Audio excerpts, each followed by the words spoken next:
Hi everyone! Welcome back again to my channel. So mga kasukay, mga kalingap, sa mapagpalang araw na muli sa ating lahat. So for today's vlog, bigyan lang natin ng reaction video itong naging sagot ng mama ni Beyonce. Siya pala ay nasaktan at naawa siya. Kanino siya naawa? Pag-uusapan po natin sa video na ito. Pero bago natin simulan yan, huwag niyo pong kakalimutang mag-subscribe. Val Santos Matubang, Kalinga Frab, at Edna Vlogs. At syempre, supportahan po natin lahat ng mga Kalinga partners, Kalinga reactors. At ang inyong lingkod, Gandang Emmy. Sa mga hindi pa po nakapag-subscribe, please subscribe and please hit the notification bell para lagi po kayong updated sa aking mga ina-upload na mga reaction video. So, eto, alamin natin ano kaya yung masasabi ng mama ni Beyonce. Tara, panoorin po natin ang video na ito. Totoo po bang na-abuse po kayo ng Kalinga? Hindi naman, wala naman na gano'n na hindi ginagawa yung Kalingap naman, di ba? Wala naman talagang gano'n na. Ang dami po kasing naglalabas na yun, na-abuse daw po kayo. Ano po yung kasi ang alam ko pag abuse, yung talagang masasama na yung gawa, baga yung parang sinasaktan yung bata, parang pinipilit yung bata na gawin na tapos yung parang hindi na maganda yung ginagawa na tulad baga sa mga palabas talagang abuse po talaga. Oo, abuse po yung iba. So, gusto lang po kasi namin na sa iyo mismo manggaling kasi si Boss KR po kasi Hindi siya talaga nagsasalita sa mga ganyan. hindi tahimik. Gusto namin meron din But yun nga na naririnig ko nga yung mga balitang gano'n, parang masakit naman sa loob na gano'n. Siyempre natulungan kami tapos magiging masama si Rob, kaya yun nga parang hindi na lang namin pinapansin yung mga gano'n issue. Nakakatulong naman si Rob sa mga tao, lalo na sa amin. Sobrang laki ng pinagbago namin sa buhay. Yung na nakapag-aaral yung mga maraming bata, may mga scholar, ang daming napagawa ng bahay na sobrang hirap talaga nun gaya namin. Laking tulong si Kalinga Frab sa mga nahihirap. So, po talagang wala naman abuse na nangyayari. Wala naman ganun. Kasi kung may abuse na nangyayari, kahit kaming mga magulang, syempre hindi kami papayag na ma-abuse yung anak namin ng gano'n. Kahit kami, kumbaga, hindi namin kukonsintihin kung may abuse na nangyayari. Wala naman. Wala naman kaming nakikitang gano'n na Kaya yung mga nagsasabi ng gano'n, hindi nila alam yung mga sinasalita nila na nakakasakit sila ng damdamin. Sobra naman yung mga balita na gano'n na tsaka yung pinagsasabi kay Rap, nakakatulong naman sa mga mahihirap. Tapos gano'n na lang sila kumakaano. Kasi kung abuse yan, hindi papayag yung mga magulang na gano'n yung mga bata. Alangan yung anak mo, ipahamak mo sa hindi. At saka alam naman namin na mapagkakatiwalaan sila. Kaya itinitiwala namin yung anak namin. Kami yung nakakaalam, hindi sila. Kaya wala kong silang magsalita ng mga gano'n na parang. Marami pong salamat na nagtanggol kayo, Boss Kim. Kung naawa na nga kay Rap. So yan po, mga kalingap, narinig natin itong naging sagot sa interview nitong mga Kalingap Hagibis na si Beshi at saka si Kalingap Romeo, mga kalingap. So, nakakatuwa, itong mama ni Beyonce kasi talagang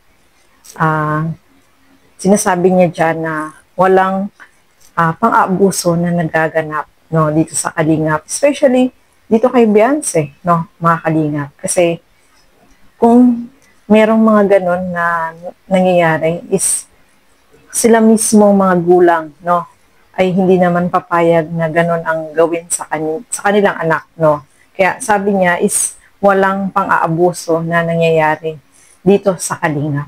At sabi nga ng mama ni Beyonce is si Kalinga Frab ay tumutulong, malaki na itulong, especially sa mga scholar, sa mga tinutulungan, at lalo na sa kanila na nabago yung kanilang kalagayan sa buhay, mga kalingap. At nasasaktan din itong mama ni Beyonce at naawa siya kay Kalinga Frab dahil siya na nga yung tumutulong, siya pa yung nagiging masama sa paningin nila, mga kalingap. So, sinasabi dito ng mama ni Beyonce is malaki ang naitulong ng Kalingap, especially si Kalinga Frab dito sa family nila. walang pang-aabuso na nangyayari dito sa anak nila. Dahil alam naman nila at pinagkakatiwala nila itong anak nila dito kay Kalingap Rob. At nakikita naman po nila na talagang yung support, yung pag-aalaga ni Kalingap Rob ay nandiyan. Walang pang-aabuso na nagaganap dito sa Kalingap, no? Sila lang po yun, yung mga nag-iisip ng hindi maganda, yung mga anti-Kalingap na hindi nila nakikita yung mga kabutihang ginagawa ni Kalingap Rob.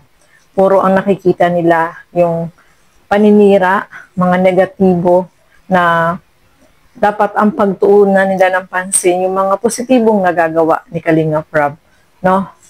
So, nakakatuwa lang po itong mama ni Biancy kasi sabi niya, naawa nga siya kay Kalingap Rob kasi siya yung sa kanya, lagi napupunta yung sisi na wala namang ginagawang masama itong si Kalingap Rob, kundi pagtulong lang po at pag-support dito sa kanya mga tinutulungan, especially sa mga beneficiary, sa mga Kalingap Angels na ngayon ay mga nag-aaral, no, mga Kalingap. Kaya, yung sabi nga ng mama ni Biancy, nandiyan lang sila para mag-support, syempre, sa Kalingap at yung pagtiwala nila kay Kalingap Rob ay nandiyan, no? Hindi po yun nawawala. Sabi nga niya is pinagkakatiwala nila yung kanilang anak dito kay Kalingap Rob at walang pang-aabusong nangyayari dito sa Kalingap. So, yung mga naninira lang, sila lang yung nag-iisip ng ganyan, no, mga Kalingap. Basta tayo dito sa Kalingap is tuloy-tuloy lang yung pag-support, syempre, dito kila Kalingap Rob, kay Kuya Bal, at sa lahat ng mga nagsusupport dito sa Kalingap. At isa pa, no, mga kasukay, mga Kalingap, isipin natin, no, etong mga ginagawang pagtulong ni Kalingap Rob is marami yung nagbe-benefits, no? Especially yung kanyang mga beneficiaries, mga Kalingap Angels na talagang hirap sa buhay na sa ngayon ay nakikita natin sobrang laki ng pagbabago dito sa kanilang kalagayan. At nakakapag-aral sila dito, no? Maraming natutulungan itong si Kalingap Rob. Yung pag-aaral ng mga Kalingap Angels ay tuloy-tuloy po, no? At nandito naman tayong lahat para laging sumuport dito sa Kalingap. So, yan po, no, mga kasukay, mga Kalingap. Suportahan po natin lahat ng mga Kalingap partners, Kalingap reactors, at yung mga kasama ko po sa Karaba, Teacher N, Kuya Noli Vlog, Sis Angie De Vera Vlog, Sis Darlene Vlogs, at syempre, ang inyong lingkod, Gandang Emmy. Sa mga hindi pa po nakapag-subscribe, please subscribe and please hit the notification bell para lagi po kayong updated sa aking mga ina-upload na mga reaction video. So, hanggang dito na lamang po muna. Keep safe everyone. Thank you for watching. Mabuhay po tayong lahat. Bye-bye!